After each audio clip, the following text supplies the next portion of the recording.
स्वागत है students. Question है a particle of mass 0.1 kg is executing SHM of amplitude 0.1 meter. When the particle passes through the mean position,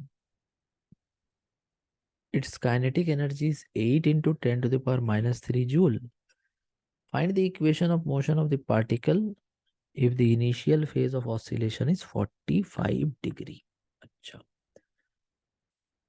तो सबसे पहले एक डायग्राम बनाते हैं। इस तरह से एक डायग्राम बना लो। इसमें तुम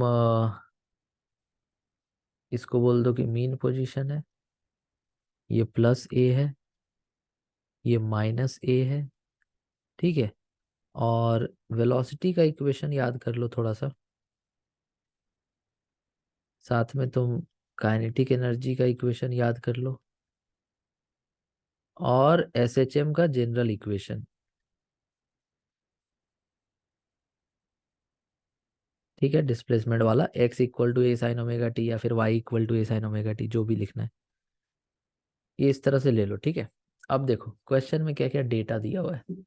क्वेश्चन में मास दिया हुआ है 0.1 kg, एम्पलीट्यूड दिया हुआ है 0.1 मीटर, और जब पार्टिकल पास करता है मीन पोजीशन से तो उस टाइम काइनेटिक एनर्जी दिया हुआ है। तुमको पता होना चाहिए कि जब पार्टिकल मीन पोजीशन से पास होता है तो उसका काइनेटिक एनर्जी मैक्सिमम होता है।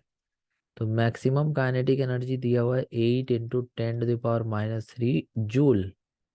तो हमको बोल रहा है कि इक्वेशन बता दो, मतलब वाई बता दो। ए दे दिया, साइन ओमेगा नहीं दिया है, टी तो टी ही रहेगा, और फाई भी दे दिया है, इनिशियल फेज ऑफ 45 डिग्रीज, मतलब पाई/4 बोल सकते हो उसको। तो ये सब डेटा गिवन है।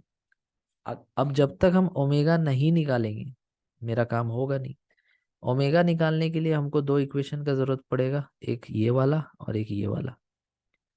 देखो, at x equal to 0 v is maximum and this v max is equal to omega into a। तो मीन पोजीशन पे यही वेलोसिटी होता है, मैक्सिमम वेलोसिटी। तो इसमें रखो उसको v को, तो पता चल जाएगा कि ये ओमेगा ए का स्क्वायर होगा, और इसका वैल्यू दिया हुआ है 8 × 10⁻³ अब हम लोग को इसको जो है ना सॉल्व कर देना है। यहाँ से ओमेगा निकालेंगे, तो चलो सॉल्व करते हैं। 1/2 m ओमेगा स्क्वायर ए स्क्वायर बराबर 8 × 10⁻³ तो ओमेगा स्क्वायर बराबर हो जाएगा 2 × 8 का 10⁻³ बटा मास इंटू ए स्क्वायर और इसका रूट, तो निकल जाएगा ओमेगा। चलो, अब यहाँ पे वैल्यूज पुट अप कर देते हैं। तो ओमेगा इक्वल्स टू 2 × 8 × 10⁻³ एम का वैल्यू 0.1 और ए का वैल्यू 0.1, ए स्क्वायर क्या हो जाएगा 0.01। तो देखो एक डेसिमल यहाँ, दो डेसिमल यहाँ, तीन डेसिमल, तो इसको 10⁻³ लिख सकते हैं। और ऊपर में 10⁻³ कट गया ये, और 8 × 2 16, 16 का रूट हो गया 4। तो ओमेगा का वैल्यू तो आ गया 4 रेडियन पर सेकेंड। अब इस इक्वेशन को इस्तेमाल करना पड़ेगा और हमको देखना पड़ेगा कि हम यहाँ क्या लिखेंगे। सो वाई इक्वल्स टू ए का वैल्यू हो गया 0.1 साइन ओमेगा का वैल्यू हो गया 4 टी और फाई का वैल्यू हो गया पाई/4। अब तुम मैच करके देखो कि कौन सा ऑप्शन यहाँ पे सही दिख रहा है। तो हाँ, यही सही है। तो आई होप आप ये क्वेश्चन समझ पाएंगे। Thank you so much for watching.